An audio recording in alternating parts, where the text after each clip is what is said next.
যাদের কারণে এই সমাজে ফিতনা ছড়ায়, টোটাল ফিতনার দায়ভারটা আসলে কার উপর বর্তাবে তখন? আসলে এই বিষয়টা তো একেবারে সহজ। সাধারণ মানুষ অন্যায় কাজ খুব কম করে। অন্যায় কাজ করে কে? যার হাতে ক্ষমতা আছে, যার টাকা আছে, যার জনতা আছে, বিভিন্ন কারণে এই কাজগুলো করে। এবং কোরআন মাজিদে আল্লাহ তাআলা এই সম্পর্কে বলেছেন, আপনি পাবেন কোরআন মাজিদের 102 নম্বর সূরা আল সূরা তাকাসুর।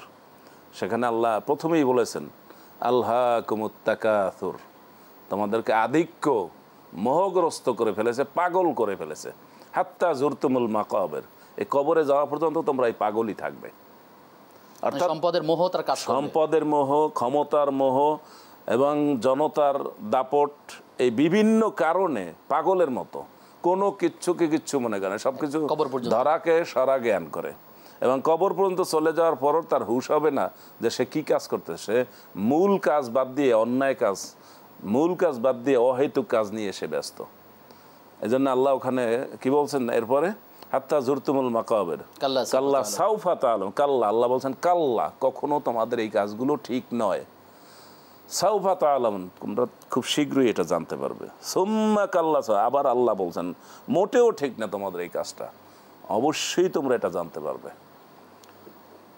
সুম্মা কাল্লা সাউফা তাআলাম কাল্লা লাউ তাআলামুন ইলমাল ইয়াকিন, তোমরা যদি ইলমুল ইয়াকিন জানতে তাহলে তোমরা এটা করতে না, অন্যায় কাজটা করতে না। তাহলে এই জমি দখলের বিচার আল্লাহ তাআলা করবেন এবং অবশ্যই এর বিচার হবে। এবং সে বিচারটা তো আর রাসূলুল্লাহ সাল্লাল্লাহু আলাইহি ওয়াসাল্লাম, যিনি আল্লাহকে বিশ্বাস করেন, যে আল্লাহর রসুলকে বিশ্বাস করেন, তিনি আল্লাহর কথা বিশ্বাস করবেন, আল্লাহর রসুলের কথা বিশ্বাস করবেন। আর বিশ্বাস না করলেও কোনো যায় আসে না, আল্লাহ এবং আল্লাহর রসুল যা বলছেন তা ঘটবেই। শাস্তি অত্যন্ত ভয়াবহ, যে অবশ্যই ভয়াবহ দখল করা জমি তার গলায় ঝুলিয়ে দেওয়া সমস্ত লোক। আপনি অনেককে দেখবেন এরা নামাজও পড়ে, রোজা থাকে, হজ করে এবং কপালে দাগও আছে, কিন্তু এই ন্যায় অন্যায়ের বিষয়, অর্থাৎ তারা মনে করছে আনুষ্ঠানিক ইবাদত সব কিছু না। নামাজ, রোজা, হজ, যাকাত আনুষ্ঠানিক ইবাদত, মৌলিক নয়।